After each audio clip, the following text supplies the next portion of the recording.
Bismillahirrahmanirrahim. Alhamdulillahirabbil alamin. Wassalatu wassalamu ala asyrafil mursalin sayyidina Muhammad wa ala alihi wa sahbihi ajma'in. Amma ba'du.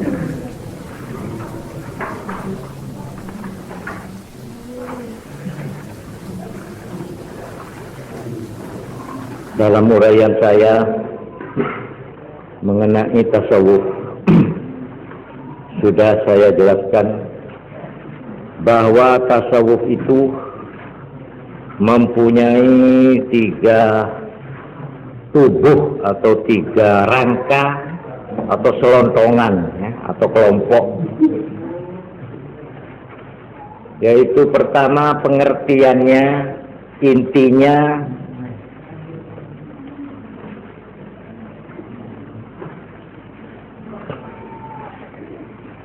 ini yang pertama, yaitu yang sudah saya terangkan.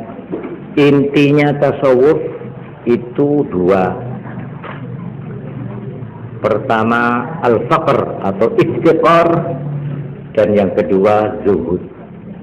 Ini intinya. Lalu yang kedua mengenai kelompok yang kedua atau selontongan atau rangka yang kedua, yaitu tentang akhlak. Akhlak yang harus diusahakan, dilatih, sehingga akhlak itu dimiliki atau dipakai. Ini yang kedua. Ini yang malam ini akan saya terangkan tentang kedua ini. Ini belum pernah saya terangkan. Lalu kelompok yang ketiga, yaitu yang disebut adab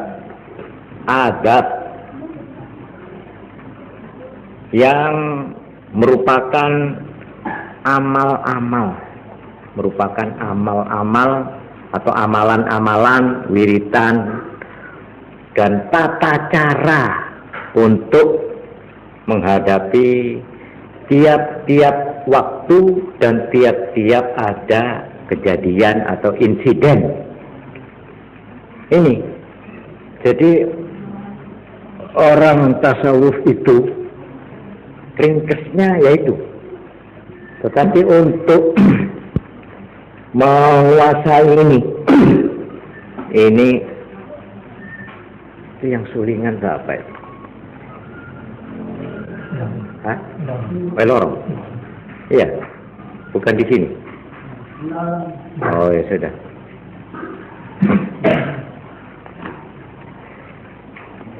Untuk itulah maka hidup seorang tasawuf itu merupakan rentetan atau silsilah atau sambungan rantai, di mana dia selalu dan terus-menerus melakukan riyadhah dan mujahadah, sehingga katakan saja dari seorang yang jahat menjadi orang yang berbudi dan menjadi orang Islam yang baik. Saya tambahkan di sini keterangan bahwa umumnya orang Islam sendiri ada yang menganggap bahwa tasawuf itu merupakan satu ajaran atau merupakan ketentuan pedoman hidup bagi orang yang khusus, khusus. Seolah-olah tidak semua orang Islam itu harus berusaha memiliki tasawuf itu. Jadi dengan perkataan lain, sampai hari ini masih ada orang mengira bahwa orang Islam itu belum tidak bertasawuf. Padahal menurut pendapat saya tidak benar.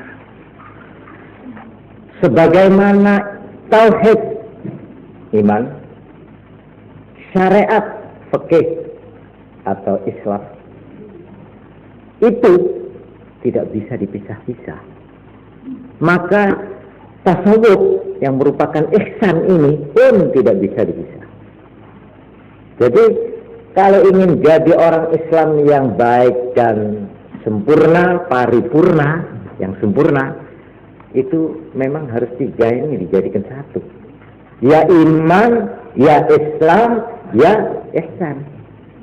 Yaitu yang dinamakan, kalau iman itu artinya tauhid, ya. Kalau Islam itu dinamakan syariat, lalu ihsan dinamakan tasawuf. Jadi ini telu-telunun atunggal, tritunggal. Malah saya secara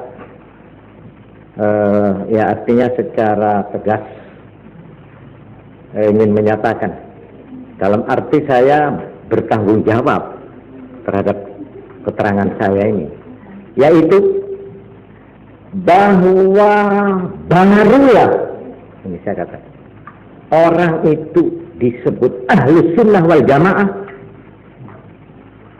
mempunyai kepribadian Ahlus Sunnah wal Jamaah, mempunyai mental tipe ke syahsiyah atau kepribadian, bukan saja pengertian, tapi memakai menjadi pribadinya, kepribadian Ahlus Sunnah, ya 3 ini.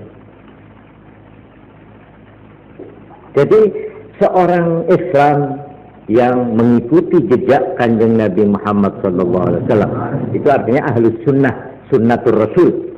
Itu ya harus 3 ini syaratnya. Ya dia itu mempunyai iman yang benar, terus yang melakoni syariat, yang memperdalam dan menyempurnakan dalam arti ihsan. Nah ini kesimpulan saya tentang, kalau ditanya siapa itu Ahlus Sunnah wal Jamaah, maka saya jawab dengan singkat, yaitu yang bisa berusaha menurut kemampuannya masing-masing, tritunggal, trilogi. Ya dia beriman tauhid, ya bersyariat Islam, ya bertasawuf ihsan. Iman, Islam, ihsan. Itu sabda Nabi sendiri, seperti diajarkan oleh malaikat Jibril kepada Kanjeng Nabi. Sekarang tentang akhlak. Di sini di dalam keterangan kitab Awariful Ma'arif karangan Imam Suhrawardi diterangkan begini. Sing jeneng wong sufi iku ya iku wong sing kelebu ning dawuhe Kanjeng Nabi iki. Dawuh ngene, ya bunayya. Iki dawuhe Kanjeng Nabi marang sahabat Anas bin Malik sing dadi kongkonan-kongkonane kon pakon Kanjeng Nabi. Iki si arek mulai ngeladani Kanjeng Nabi mulai umur 10 tahun sampai umur 20 tahun. Sahabat Anas bin Malik terus menerus ngeladani Kanjeng Nabi mulai umur 10 sampai umur kali doso. Lalu terus tunggal waktu diceluk, ditimbali. Anas, ger ya bunayya, in qadarta an tusbiha wa tumsiya wa laysa fi qalbika ghashun li ahadin faf'al. Ger, kon tak kandhani, nek kon iso isu-isu sampai sore, atimu resik, gak ono reget nang wong liya, yo lakonono. Terus dawuh Kanjeng Nabi, ya bunayya, anakku, ger, wa dzalika min sunnati, iku perjalananku, iku tumindakku. Wa man ahya sunnati faqad ahyani. Sapa sing ngurip-ngurip sunnatku, lelampahan-lelampahanku, faqad ahyani, mongko berarti wong iku ngurip-ngurip aku. Seolah-olah saya ini dihidupkan kembali. Bukan dengan dipatungkan, ya, monumen patung supaya orang ingat. Kanjeng Nabi tidak begitu caranya. Siapa yang ingin, ya ini cara lafal lafal pinjaman ya. Siapa yang ingin menegakkan monumen Rasulullah Shallallahu Alaihi Wasallam ingin menegakkan, katakan ya ini dengan tanda kutip, patungnya Rasulullah, maka hidupkanlah sunnatnya. Seolah-olah Nabi, katanya Nabi sendiri ini, seolah-olah saya hidup kembali di tengah-tengah kamu kalau kamu menghidupkan sunnatku. Wa man ahyani, dan siapa yang menghidupkan aku, kana ma'i fil jannah, maka dia bersama aku di sorga. Ini sabda Nabi. Datang sahabat Anas bin Malik, kirangan niku pas umur pinten niku, tapi sing terang penjenengan niku mulai umur 10 sampai umur 20 niku ngeladeni Kanjeng Nabi. Nah niku satu waktu mendapat dawuh niki wau. Nah, temriki dikupas lajeng kalian para ulama-ulama sing jeneng ngurip-ngurip iku ya apa? Ngurip-ngurip sunnate Kanjeng Nabi ku ya apa? Nah, temriki dibagi 3. Siji, pertama kali wong iku nek cara wong berangkat lunga budal, mulai budal sing diperhatekno, sing disimpen yaiku dawuh-dawuhe Kanjeng Nabi. Aqwaluhu, ya, dawuh-dawuh. Kenapa dawuh Kanjeng Nabi itu sebagai teguhan? Pertama, ibarat orang berjalan bepergian aja lenang, kene kasih teguh ada. Deki mompon tengah-tengah perjalanan bi'amalihi, pas nendah nerah dek amal-amal lalampana Kanjeng Nabi. Gelak jauh bener tok, saya yaji, saya pelajari apa dawuh Kanjeng Nabi iki. Terus dilakoni. Itu di tengah jalan terus dilakoni. Nek wis dilakoni terus dalam perjalanan, akhirnya dia orang itu bi akhlaqihi. Gunane akhlake Kanjeng Nabi. Jadi ki telu iki sing jeneng sunnati, ngurip-ngurip sunnatku iku telu. Nomor 1 dawuh-dawuh Kanjeng Nabi dilarisno maneh. Ya, disiar-siar no maneh. Kata-kata mutiara dari Nabi itu yang harus digali. Ya, ini 1. Nomor 2, kita sendiri mengamalkan amal-amalnya Kanjeng Nabi apa saja, baik di dalam bidang ibadah maupun di bidang adat, di bidang adat kebiasaan di luar ibadah. Nah, itu amal-amal itu ditiru. Nah, itu yang kedua. Yang ketiga, ini yang ingin saya terangkan, akhlak. Sebab akhlak itu artinya di dalam hati. Nah, sedang di dalam ilmu tasawuf, akhlak itu tidak bisa itu dimiliki, itu tidak bisa begitu saja.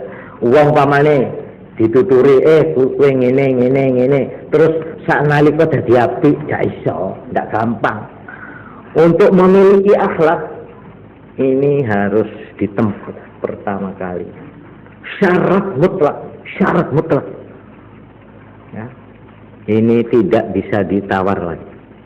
Bahasanya kalau menurut kitab sederhana, tapi prakteknya atau pengertiannya itu merupakan revolusi besar-besaran di dalam tubuh orang itu.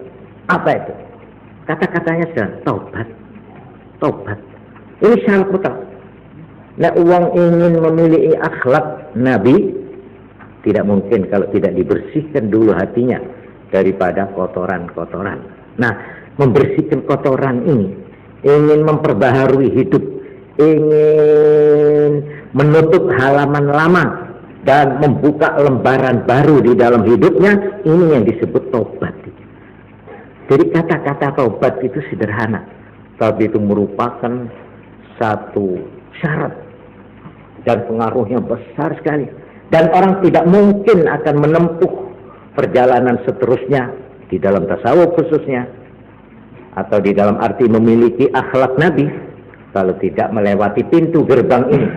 Pintu gerbang berani menjebol kesalahan yang sudah, berani mengakui kelemahan diri sendiri, berani mengakui di mana letak kelemahan saya. Dan kalau dia sudah mempunyai kesadaran terhadap kelemahan diri sendiri, mempunyai tekad untuk menggagai dan memperbaiki. Ini namanya tobat. Tobat. Ini semua ajaran tasawuf itu begitu. Tidak bisa memakai akhlak kalau tidak membersihkan dulu, yaitu dengan tobat itu. Nah, karena itu saya tempo hari menerangkan, nek cara ringkas, tasawuf itu bergerak dalam 3 huruf, ya, kha, ha, jim. Berangkat dari kha, terus masuk ke ha, terus naik ke tingkat jim. Ini tasawuf. Napa niku kha, ha, jim niku? Kha takhalli.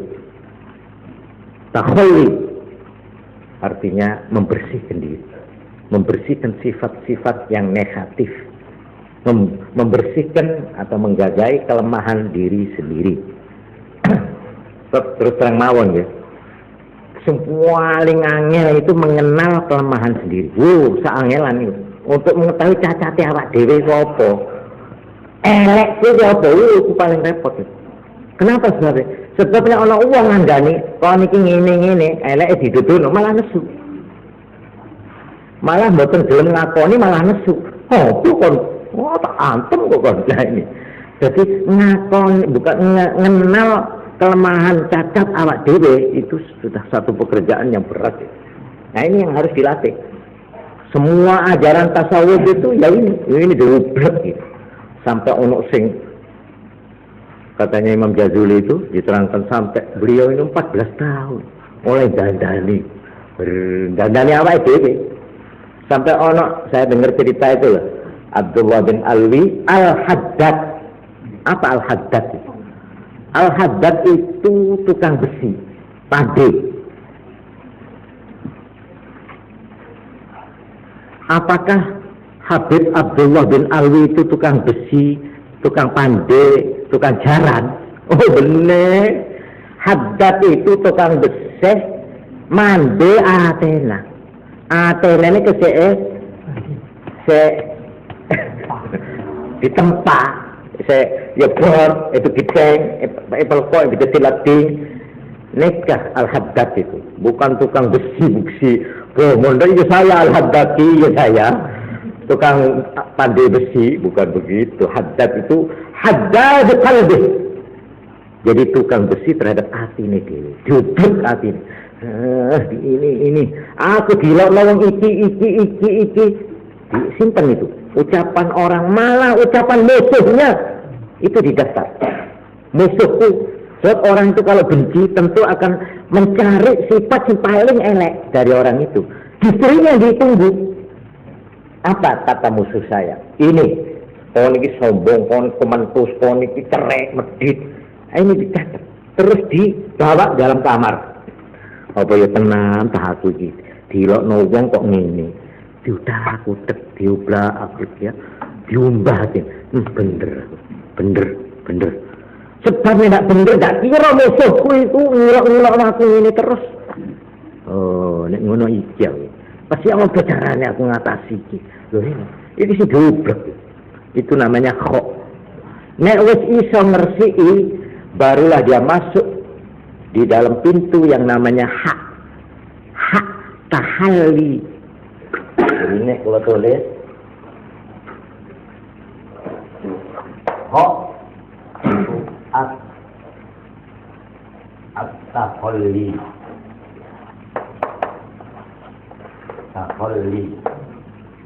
hak at-tahalli itu tulisannya pojok.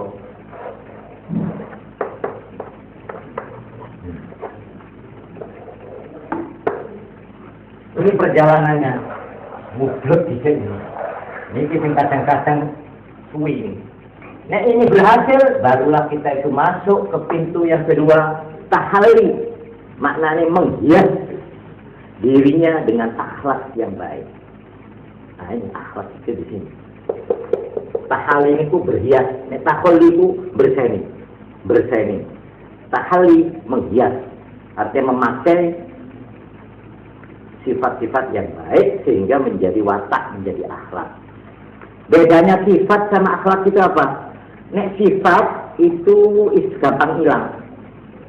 Sifat loman, ya loman, tapi sewaktu-waktu tok. Ya masih dipikir, jika iya bonda ada itu. Ya tapi sih ndak gampang mesti dipikir, tapi nek tak kena apa duitku kalau ngakeh bonda. Oh ndak wis tak apa-apa tak kena. Lha itu loman, tapi lomannya cuma sifat tok. Sifat itu nemplek gitu. Tapi nek akhlak itu sudah spontan dan otomatis. Tidak usah mikir, tidak usah dipikir. Itu bedanya sifat sama akhlak. Akhlak. Terus kalau ini sudah berhasil kita memakai akhlak, maka kita itu barulah masuk ke pintu gerbang yang besar, yang tidak berbatas. Yang ini dinamakan tajalli. Tajalli. Ini pintu besar. Ya. Ini pintu gerbang besar. Tajalli ini kalau bahasa tasawufnya Tuhan menampakkan diri. Ya, tapi bukan Tuhan. Tuhan itu menampak, bukan.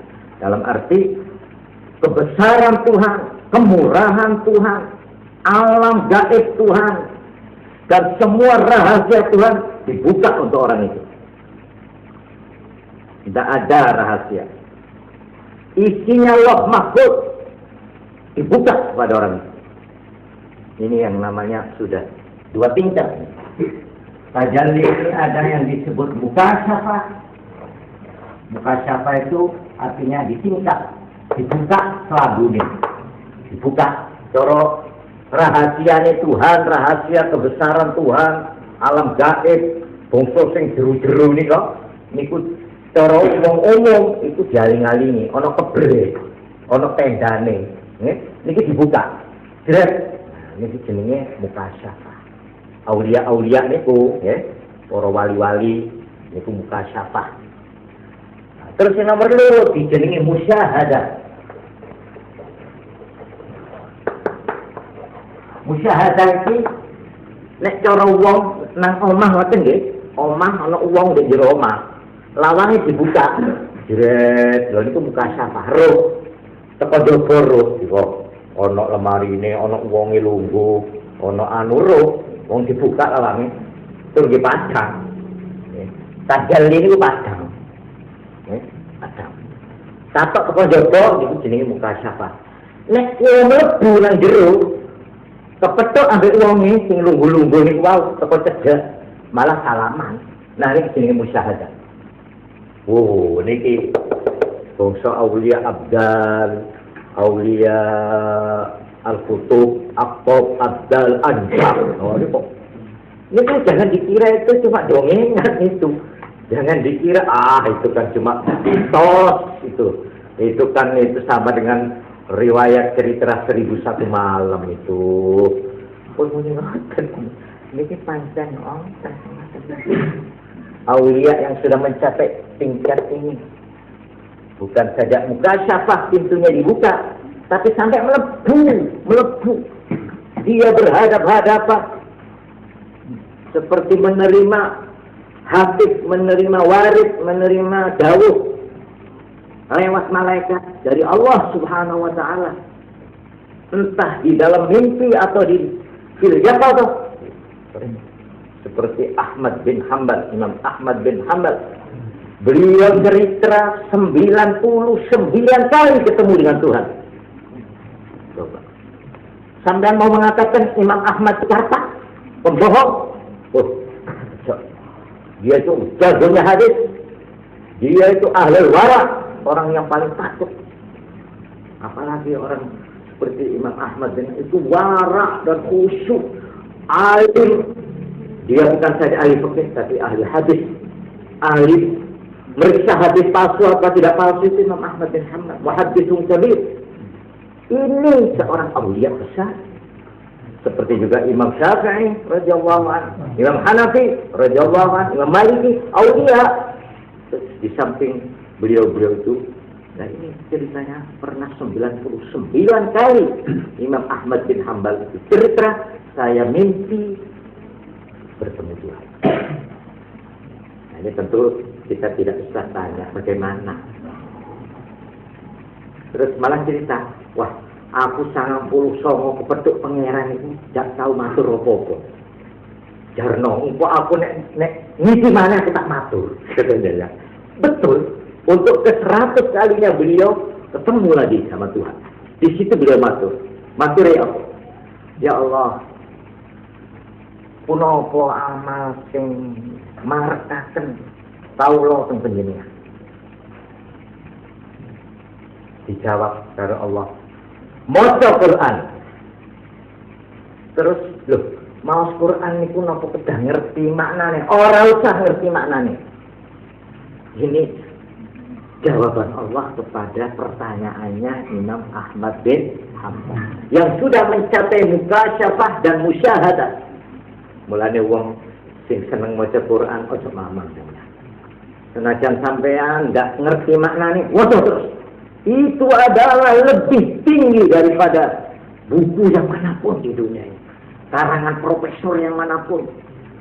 Orang wahyu ya, sampean kok dianggap ini kan kalau tidak ngerti maknanya percuma toh. Ya Allah, ini nek maca surat kabar kamu cerita ya. Nah, karena itu jangan mamang.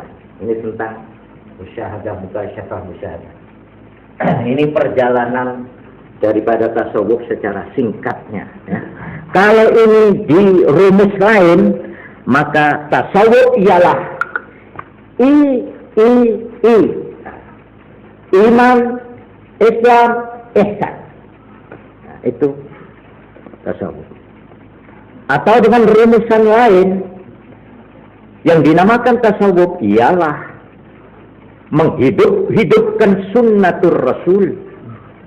Ya, seperti dawuh mau, ahya sunnati faqad ahyani wa man ahyani kana ma'i fil jannah. Menghidupkan sunnatur Rasul dalam 3 arti, yaitu memelihara aqwal Rasul, kata-kata sabda-sabdanya Rasul, 1. Dan 2, a'malur Rasul, amal-amalnya dilakoni. Yang 3, akhlaqur Rasul, memakai akhlaknya. Orang yang berhasil menghimpun 3 Tritunggal ini, yaitu 3I, iman, Islam, ihsan, atau yang 3 tadi, aqwalur Rasul, a'malur Rasul, akhlaqur Rasul, itulah yang dinamakan tasawuf. Sekarang saya tanya kepada diri saya sendiri, apakah ajaran yang begini ini boleh orang Islam mengatakan tidak mesti orang Islam harus menjadi atau mengamalkan tasawuf? Nah, saya kira tidak. Tasawuf itu sama dengan fikih, syariat, sama dengan tauhid. Nah, sekarang saya tanya, apa boleh orang Islam tidak memakai tauhid? Boleh. Apa boleh orang Islam itu tidak memakai syariat? Tidak boleh. Hanya begitu juga orang Islam tidak boleh meninggalkan ihsan. Lah perkara kita bisa, ya diusahakan. Perkara ukurannya beda-beda memang. Itu tasawuf kan ilmu nebelih itu, wali-wali. Mau ngangkut mana lah, tidak bisa kalau saya. Loh, bukan wali. Wali itu satu tingkat yang tertinggi. Lah perkara aba-aba seperti kita orang awam ini, ya tidak usah sampai begitu. Ya kita menurut ukurannya lain-lain. Padahal begini lah ya, orang apa aja. Ya. Saya mau tanya, apa boleh orang Islam itu tidak mengerjakan sembahyang? Tentu tidak boleh. Cuma sekarang orang abadan itu ada macam-macam. Ada yang karena sembahyang dia inna sholata tanha 'anil fahsya'i wal munkar.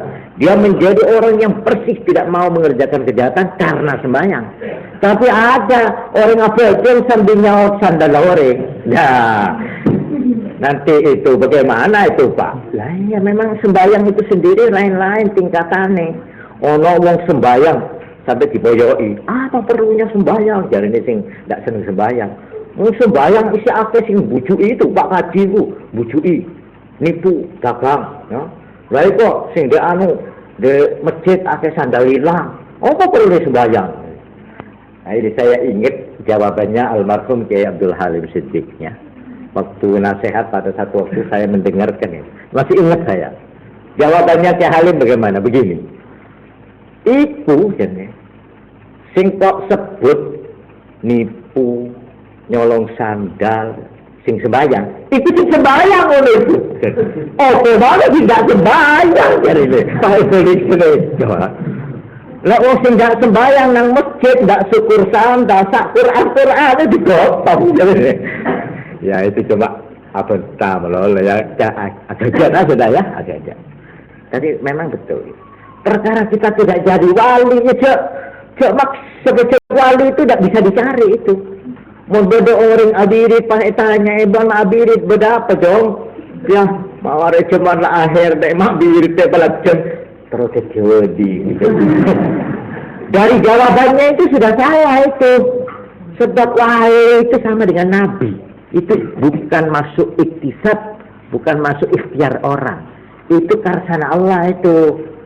Bodoh orang motong-tong abirit, mobirit bodoh 10 kilometer. Tapi apa? Tak ada di apa-apa ya sudah nasib itu. Ada. Nah itu memang wali, pangkat wali itu sama dengan pangkat nabi.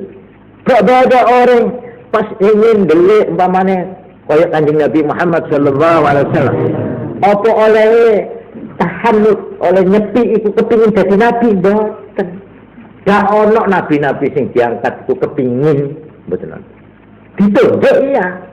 Wali yo ngoten, wali ini boten kena didoleki.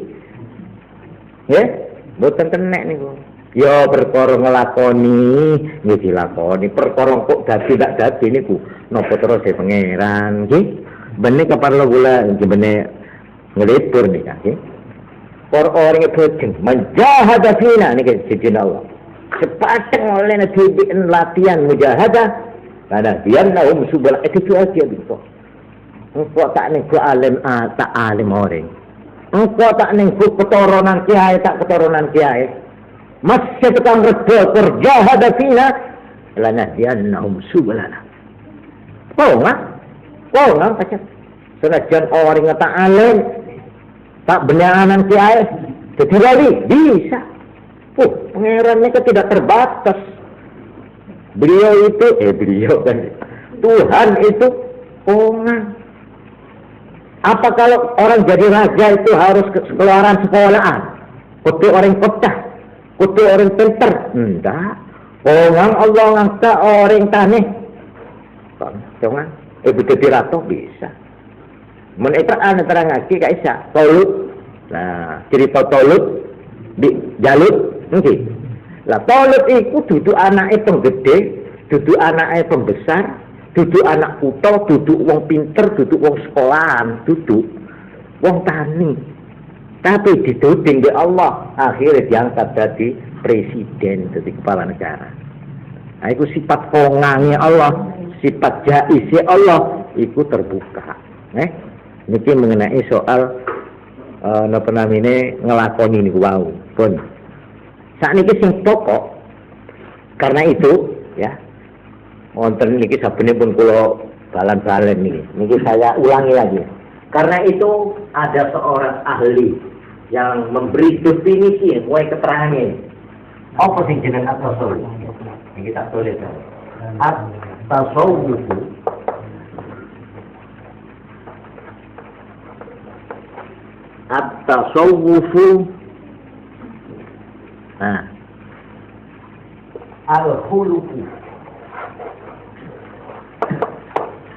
al-khuluqu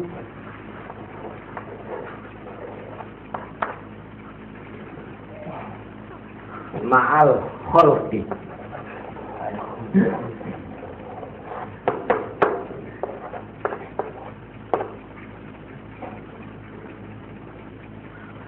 wasidqu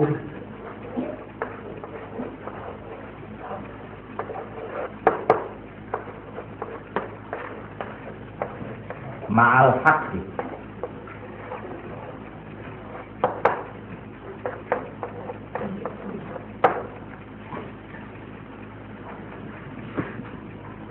Ini sayangnya tidak diterangkan siapa yang mengatakan ini. Di sini cuma dikatakan qala ba'duhum fi ma'na at-tasawwuf. At-tasawwufu al-khuluqu ma'al khulqi was-sidqu ma'al haqqi. Tapi ini biarpun tidak ketemu sopo sing mengucapkan, wah saya betul-betul terpukau, ibarat orang apa itu mati kutu saya itu. Betul-betul ini tepat kena betul ini. Ya ini tasawuf. At-tasawufu sing jeneng tasawuf iku al-khuluqu, akhlak, berakhlak ma'al khalqi, dengan makhluk. Nah, ini tasawuf. Mula-mula yang pertama kali gitu, yang dilihat dari luar, dari seorang tasawuf, dari seorang Islam yang paripurna, bukan dari ilmunya, bukan dari pangkatnya, bukan dari populer tidak populernya orang itu, tidak dari situ ukurannya, tapi dari akhlak. Bagaimana khuluknya ma'al khulqi ini. Kedua, wasidqu ma'al haqq. Wasidqu bersungguh-sungguh. Asidqu jujur, benar. Ya. Terbuka, belak-belakan ma'al haqqi karo Gusti Allah sing bersifat hak. Zat yang hak. Al-haqqi di sini ini zat yang hak. Nah, mulane tasawuf niku nek digumbleng diringkes nggih niki wau. Duwe jalur dua. Punya ibarat pisau, matanya itu ada dua. Satu kepada makhluk, dua kepada Khalik, kepada zat Allah yang hak. Hubungannya kepada manusia ditentukan oleh khuluk atau akhlak. Hubungannya dengan Tuhan ditentukan, ditandai dengan as-sidqu, jujur apa adanya, lugu, terbuka. Kalau orang sudah bisa sampai di sini, orang itu berhak disebut sufi. Sufi. Untuk jelasnya maka di sini saya nanti, sekarang tidak, ini sebagai ajaran yang pertama. Kalau tasawuf saya sebut intinya itu dua, al-faqru, al-istiqar, dan zuhud. Maka akhlak menurut tasawuf itu intinya, sarinya, pokoknya tiga. Insya Allah besok malam berikutnya akan saya uraikan. Sekarang saya sebut saja tiga itu apa. Ini maaf saya pindah ke sana ini, ya.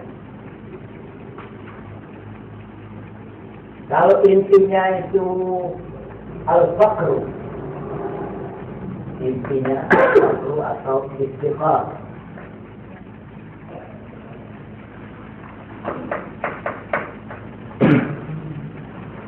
Dan apa? Az-zuhd.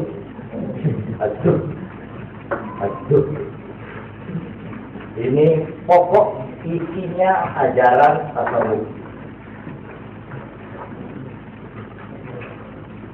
Terus tadi itu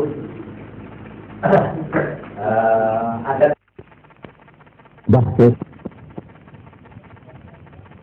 tiga kelompok yang saya maksud, yaitu inti ini satu, nomor dua akhlak. Nah, akhlak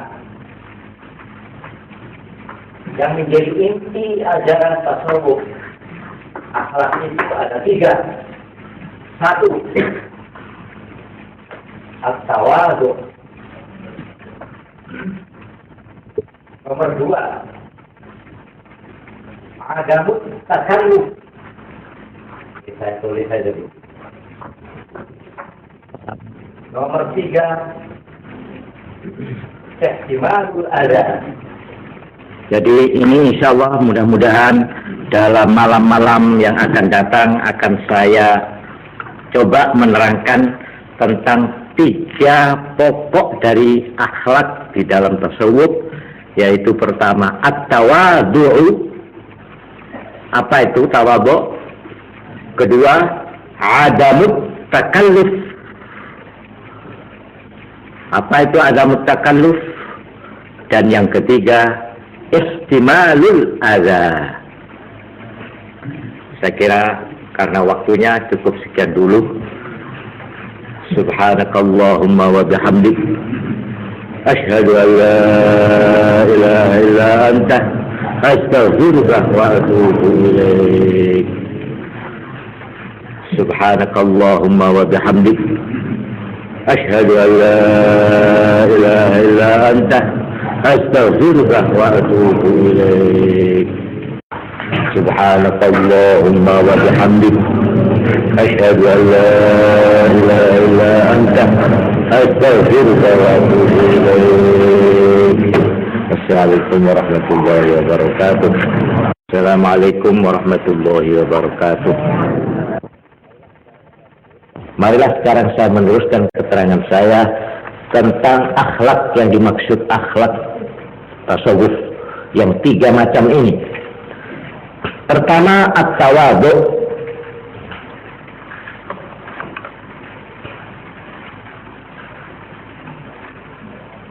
Malam ini saya hanya menerangkan tawadhu supaya jelas. Dalil-dalilnya cuma 1, yaitu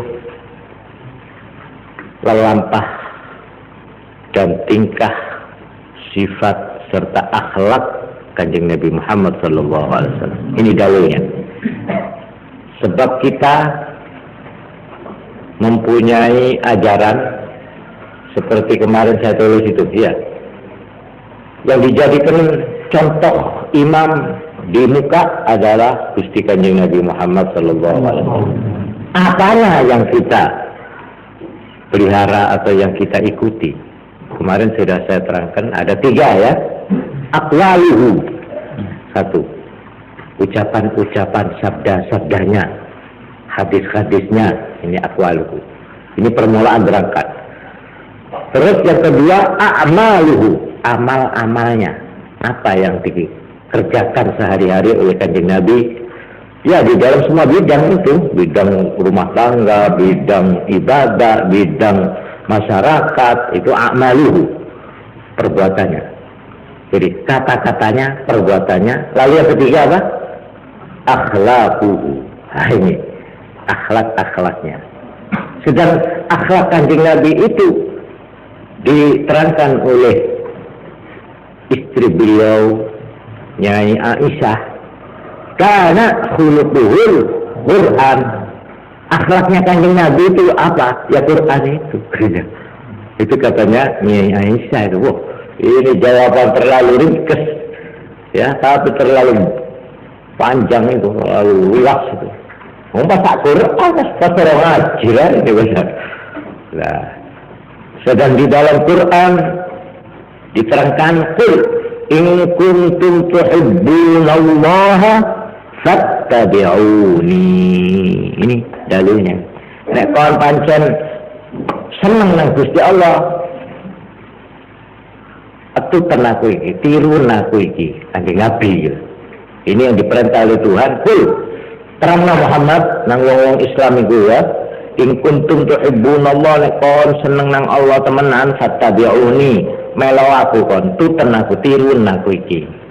Nah, jadi dalilnya tentang akhlak ini adalah berpangkal kepada Nabi Muhammad sallallahu alaihi wasallam. Nah, beliau mengenai tawadhu ini menerangkan begini. Nah, ini betul-betul sudah merupakan definisi daripada yang disebut tawadhu. Bunyinya begini. Tuba liman tawadhu'a min ghairi manqusah wa zalla fi nafsihi min ghairi maskanah. Ya, ini baiklah saya tulis ini. Aduh. Mana? Oh.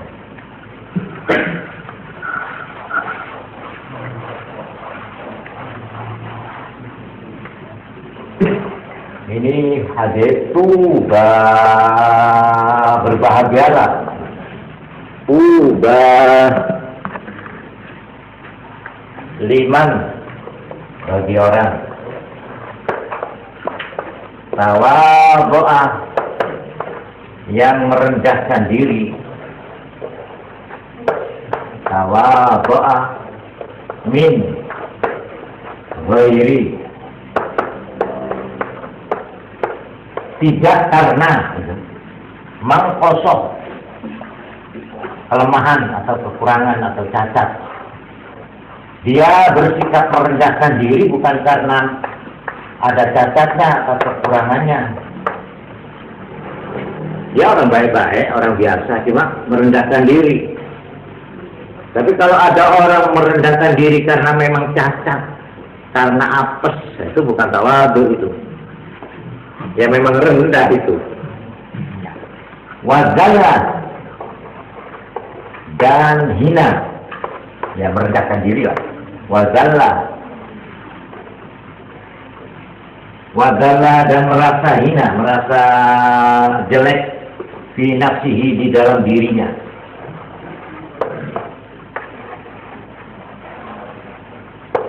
Dirinya merasa banyak kekurangannya. Wazalla fi nafsihi min ghairi maskanah, bukan karena miskin, bukan karena nista, min ghairi maskanah, miskin. Kalau ada orang miskin merasa hina, itu bukan tawadhu itu. Ada orang kaya, orang ganteng, orang pinter, tapi merasa hina, loh itu tawadhu itu. Min ghairi maskanah.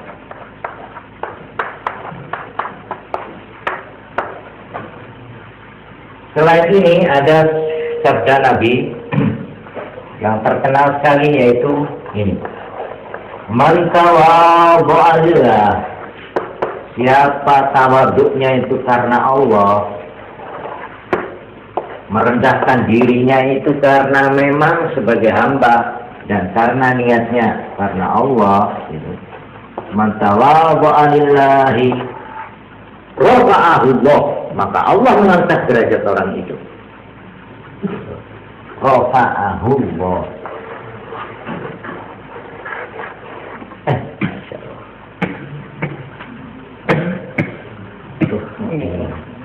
Oh,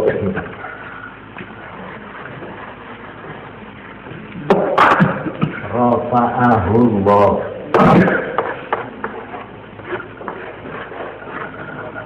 Rafa'ahu Allah. Siapa yang merendahkan diri, tawadhu lillah karena Allah, rafa'ahu Allah, mongko ngangkat ing wong mau itu Allah sapa Allah.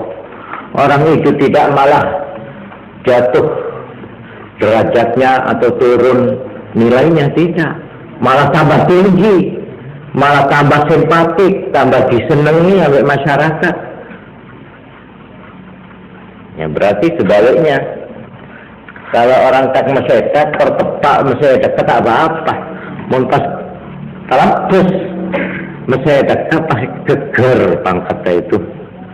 Jadi man takabbara, ya itu khafadahullah, malah jatuh dia. Sebab apa? Ya memang ini ajarannya. Jadi yang dinamakan tawadhu di sini definisinya, gitu, diambil kesimpulannya begini: at-tawadhu, nah ini saya tulis di sebelah sana, at-tawadhu ri'ayatul i'tidali bainal kibri wad-dha'f. Ini definisinya, kesimpulannya. At-tawadhu yang dinamakan tawadhu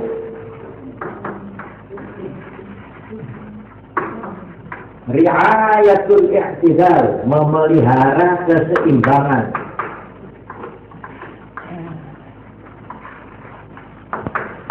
Memelihara i'tidal itu apa ya? Tengah-tengah itu. Memelihara tengah-tengah i'tidal, keseimbangan. Bainal kibri, antara sombong,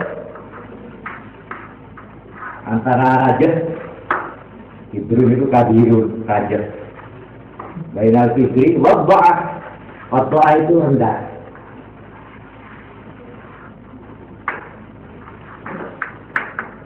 Nah ini definisinya diambil dari sabda Nabi tadi itu.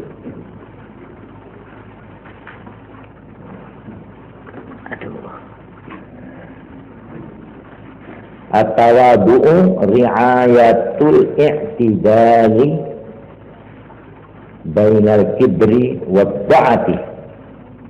Sing jeneng tawadhu yaitu ngreksa keseimbangan atau tengah-tengah, sedengan antara gumedhe karo ino. Lah itu tawadhu. Bisa ngepas di tengah. Ndak keduren, ndak pengisoren, itu. Iso ngrekso tengah-tengahnya, itu tawadhu.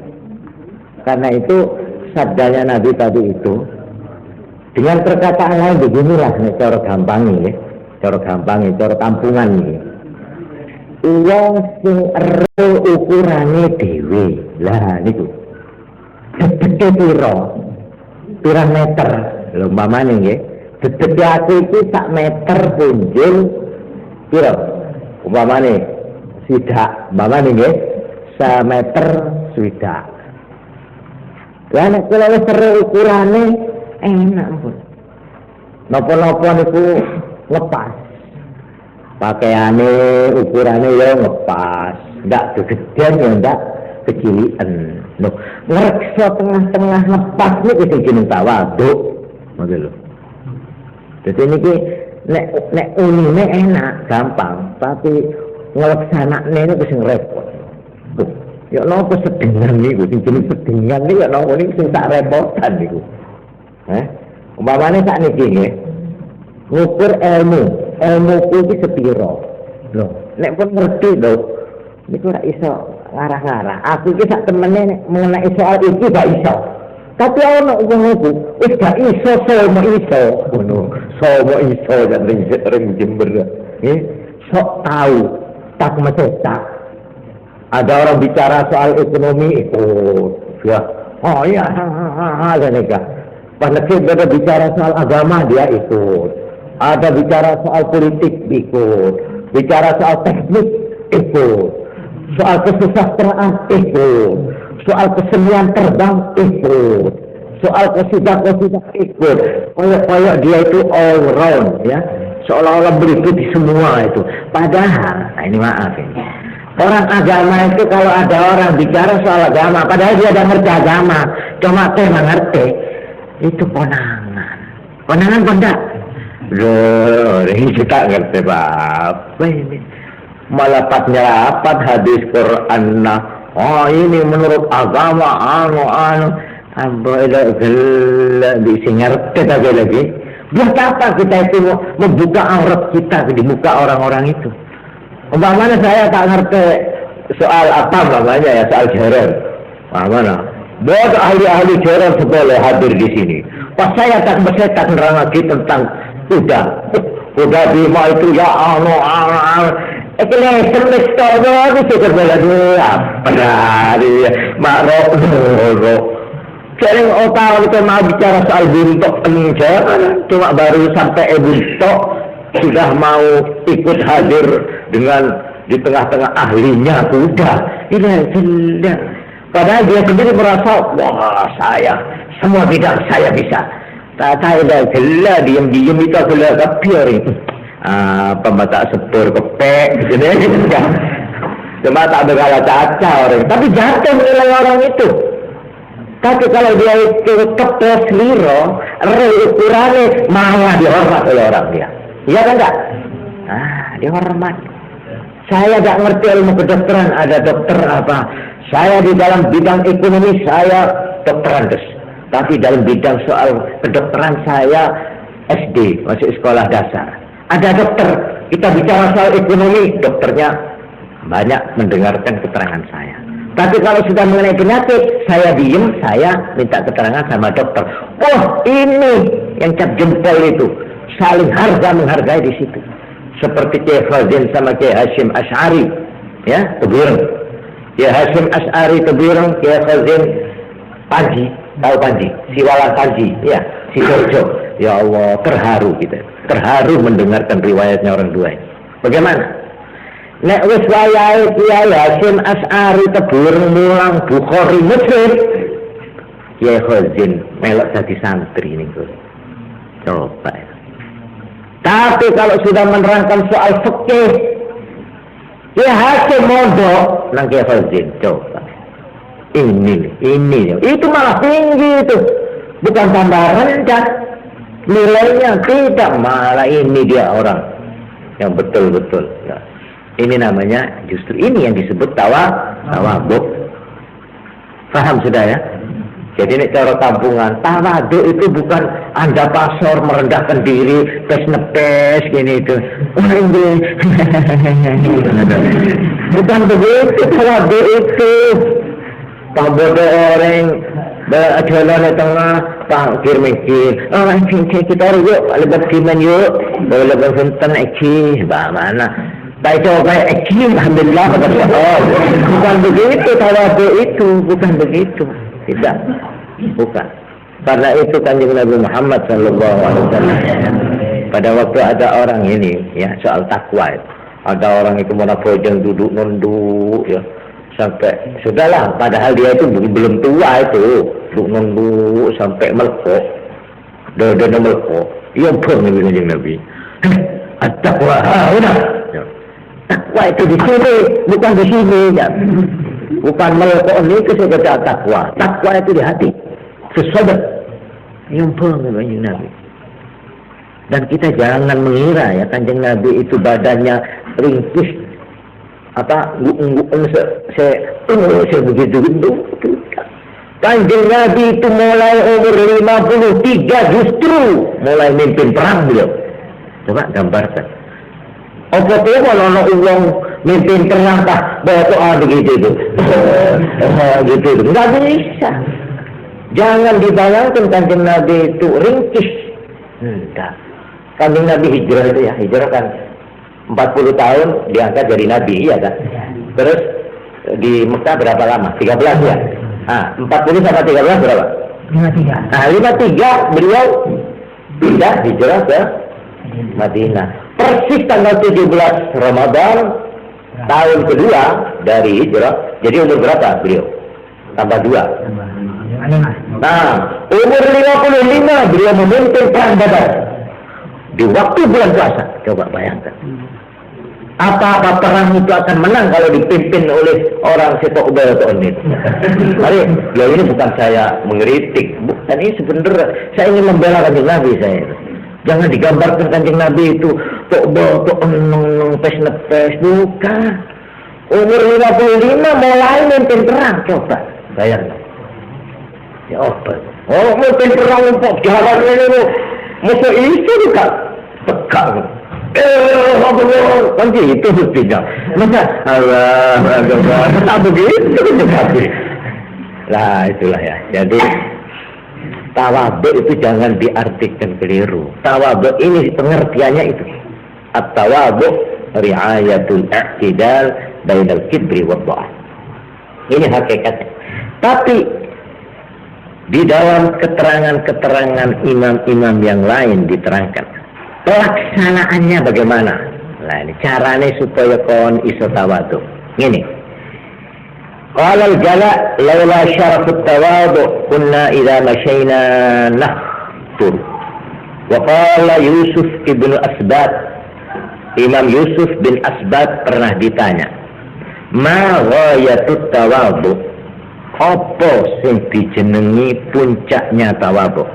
Qala jawabnya, antakhruja min baitika fala talqa ahadan illa ra'aitahu khairan minka.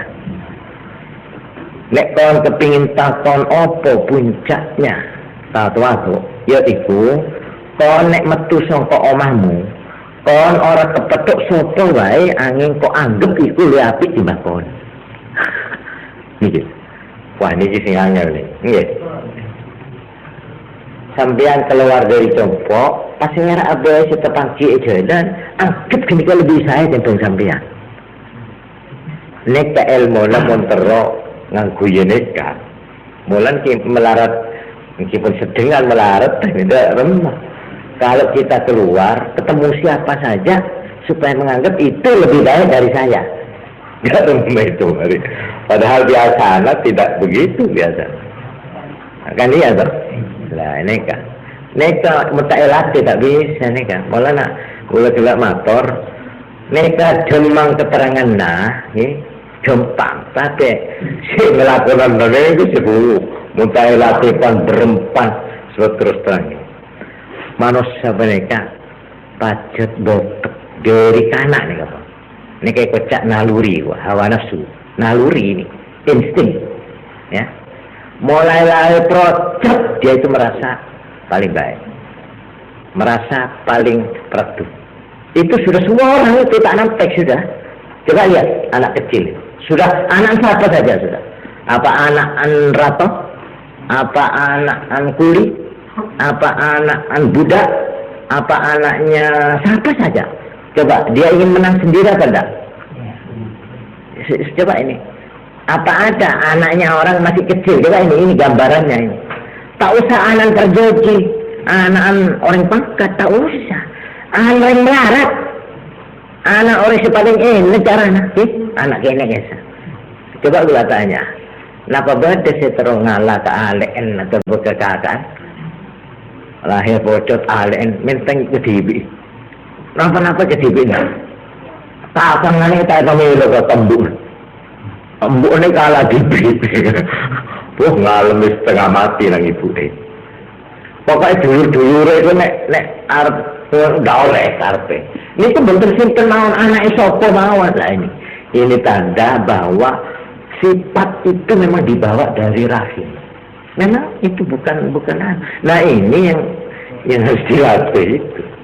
Karena itu orang kalau tidak bisa menyadari ini, tidak iling, nek awak itu lahir bahwa sifat itu, ini terus ini, hidup terus ini, terus karena tidak sadar ya, masih kecil tidak apa-apa sih, jaring ke anak ya, ngalamis setengah mati, saya kena dimaaf, baru gede, tetap aja orang ada cilik.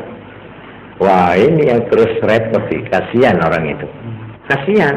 Sebab ini orang pas terus nih kan tak ngerti orang itu pada boy pada terus hargai dia pada orang itu kepi pada ajar cuma berisi pekatong berisi punten kan sini kata terus ini kan akhirnya pas dia Fir'aun guys ya tidak ramai jumpa ke dalam Quran ana rabbukumul a'la mumpun depan ini tu pun nyor ini kan nyor kalau pon tinggi sekali pun ini.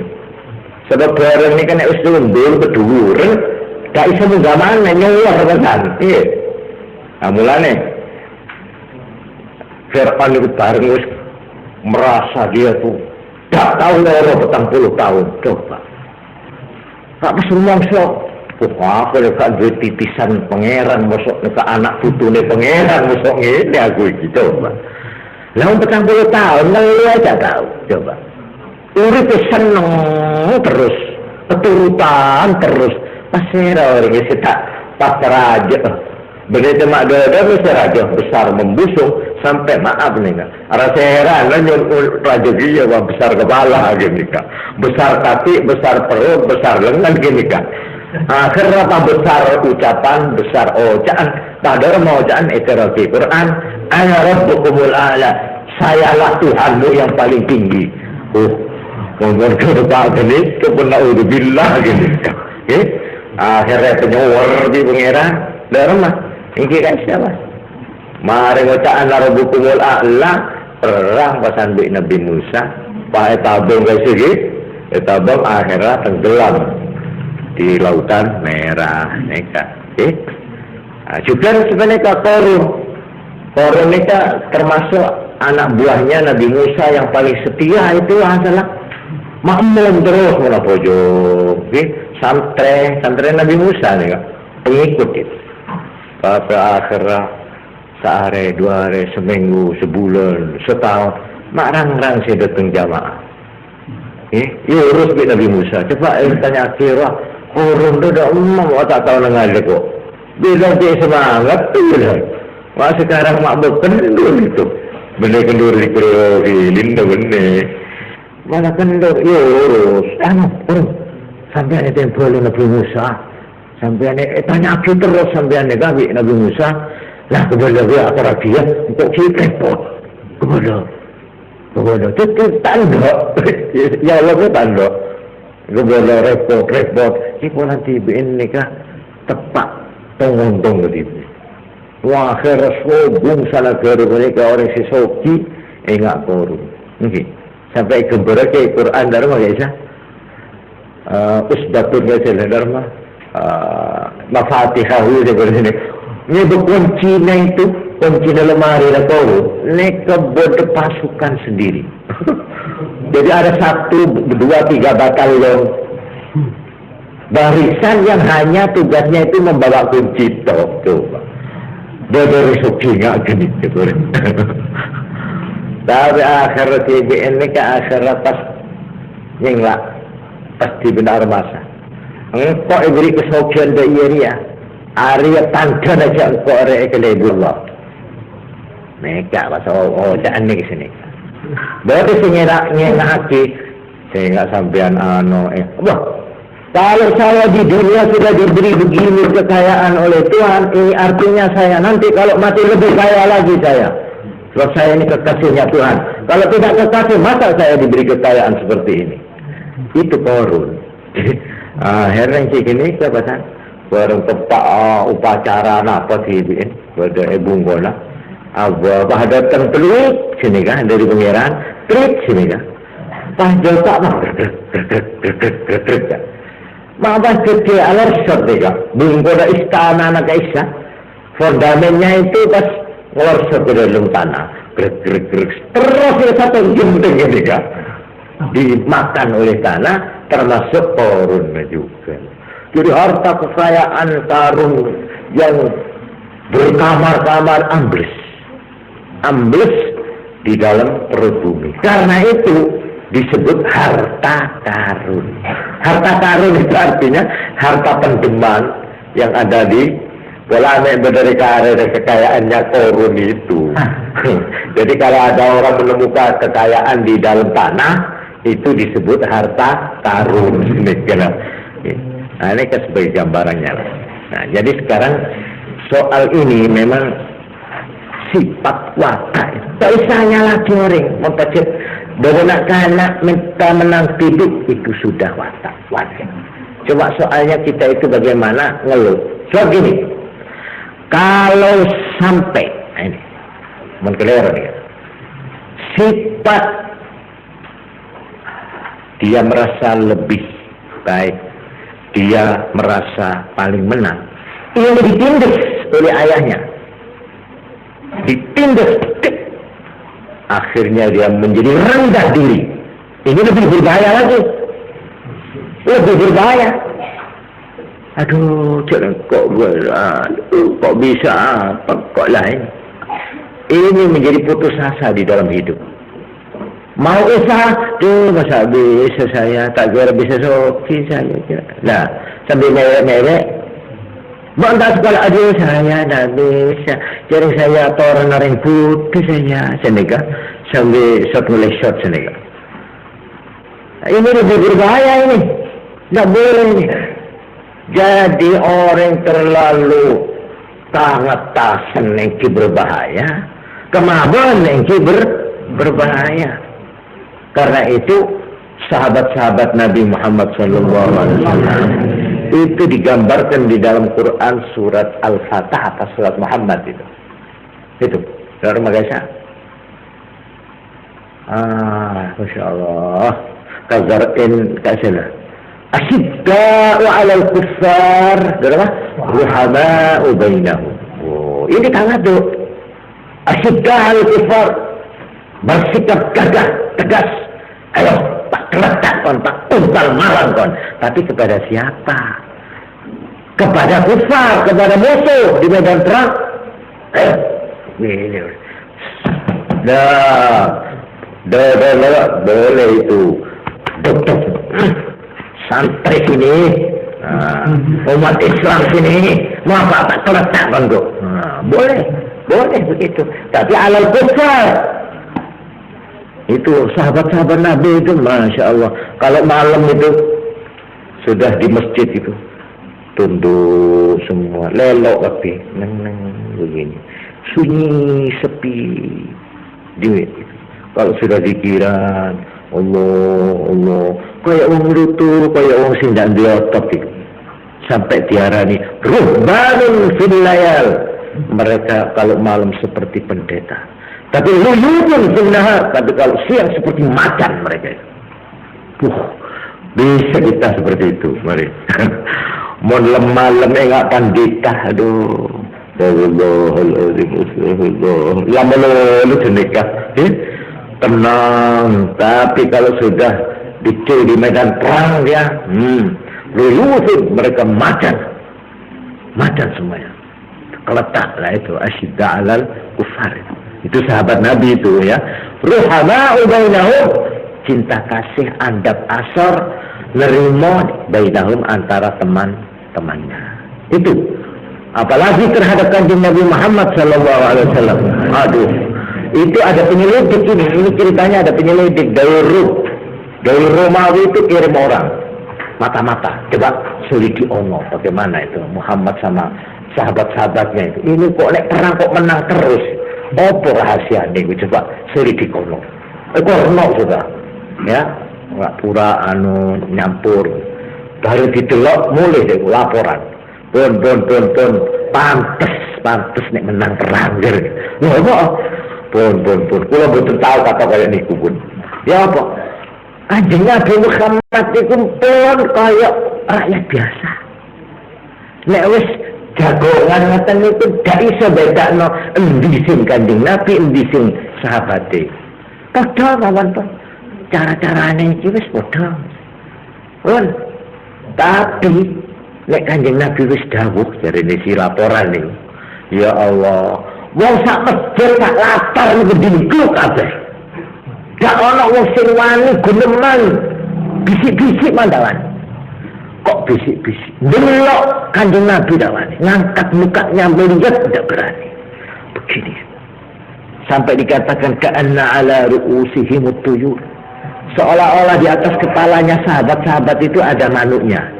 Karena ada manuk tak kok mek buru begini nek kawe. Pikir pernah pilih sekolah pas ngeper burung itu. Nah, begitu sikap para sahabat-sahabat itu kepada Nabi. Tapi ada seorang sahabat yang namanya siapa itu? Abdullah Sabah. Waktu pada Paris, Ratu Persia diutus Kanjeng Nabi. Dari muka itu dia tidak turun. Kok tidak ratu kan? Turun. Ayo, duduk. Jadi baru masuk dari pintunya itu suruh nunduk. Pokoknya shot nek melaku. Tidak mau dia. Jalan saja dia itu. Klak gitu. Itu jalan biasa. Itu untuk itu raja tuh. Loh. Saya tidak usah begini sama Kanjeng Nabi. Apalagi sama raja ini katanya. Dia raja tapi kan manusia. Masa kurang cukup hormat saya berdiri begini ini. Iya saya mentak pesan malang kerik. Enggak, aku biasa. Enggak mau dia itu suruh begini berjalan araka itu tangga. Enggak lah biasa. Pedangnya ditaruh. Pedangnya sahabat. Ya sopan tuh bukan aja. Enggak bisa. Saya sama pedang ini nyawa saya ini. Jadi tahu suasana perang itu. Pas Soro Sabo di rumahnya musuh, dipaper dari Soro Sabo, bolananya habis sekarang atau musuh. Oh boleh kempai tiga saya. Tidak bisa saya. Ini kelewang nyawa saya, nggak bisa. Kalau siapa yang ambil pedang saya berarti harus melalui mayat saya dulu. Itu boleh. Ini orang yang kalau bicara di muka Kanjeng Nabi itu nunduk begini. Nah ini laporannya mata-mata itu begitu. Kalau malam seperti pendeta, tapi kalau siang seperti macan.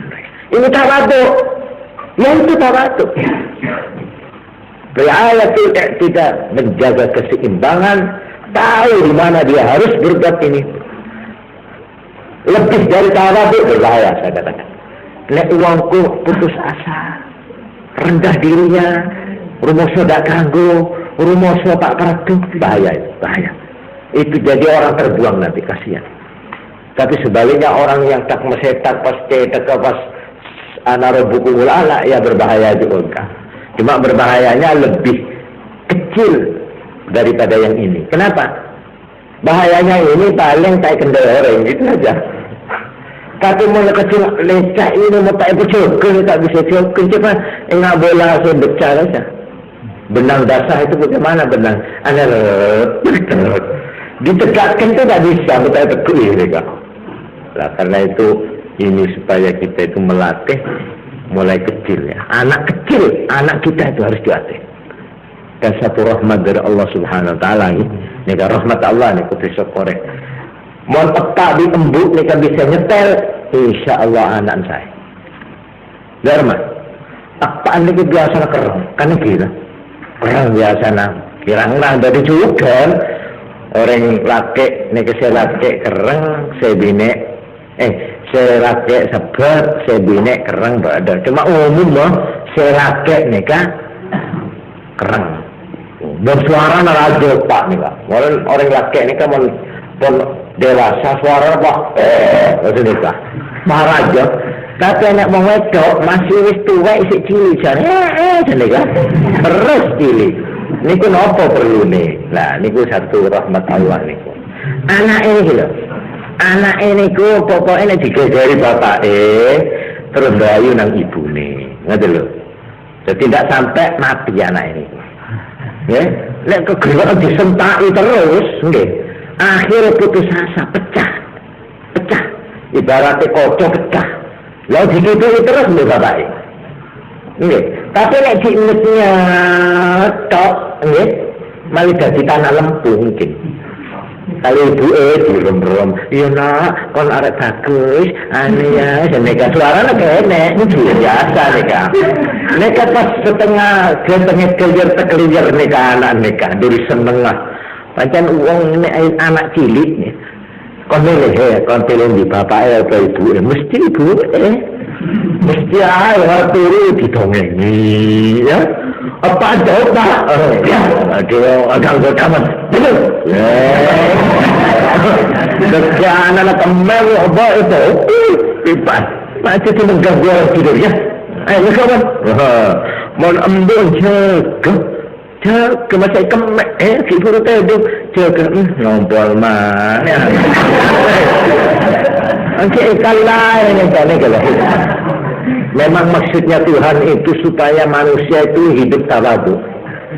Sedengan antara cepitan wong loro iki, dogo-dogone brengose wong tuwa lanang, suarane sing koyo gledek niku arep sundul otak masih tekanan dakwani karo bapak. Lah iku wedi lho bae saut so bapak nek nang sanang lewat bapak aku blae aku durung godhone pecute tangane bapak itu aku tahu gagal cekel kudu terus wedi anake nek arep lepane iku badhe takabur badhe gumedhe badhe menang dhewe wedi tapi dheweke niku nek wis ngoten diusir sampai ibu digedekno atine mbek ibu jadi mesti ngisep nggih kempes mlebu malih ngoten karena ibu jadi melembung kempes akhirnya dadi sedengan ngoten lho niku nek iso nyetel nggih niki sing nom-nom iki besok nek duwe bojo ben ngerti ya nah itu rahasianya kenapa suara orang wedok itu kalau sudah balik tetap saja tetap kiri halus malah kadang-kadang tambah api mulanya nek kon kurang wong wedok menang Nek wong lanang coba ditenono. Umur 13 tahun wis mulai suara.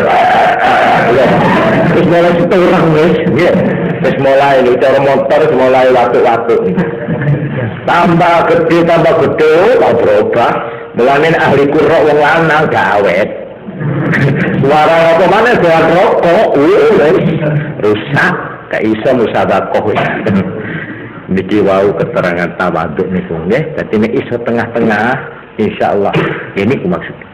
Kalau orang sudah bisa di tengah, dia dicul di mana saja bisa hidup dia. Sebab dia tahu diri, tahu ukurannya di mana saya itu di sini. Ya baik. Tak gampang dikertak orang, tak gampang. Dihina orang, tak gampang ambles.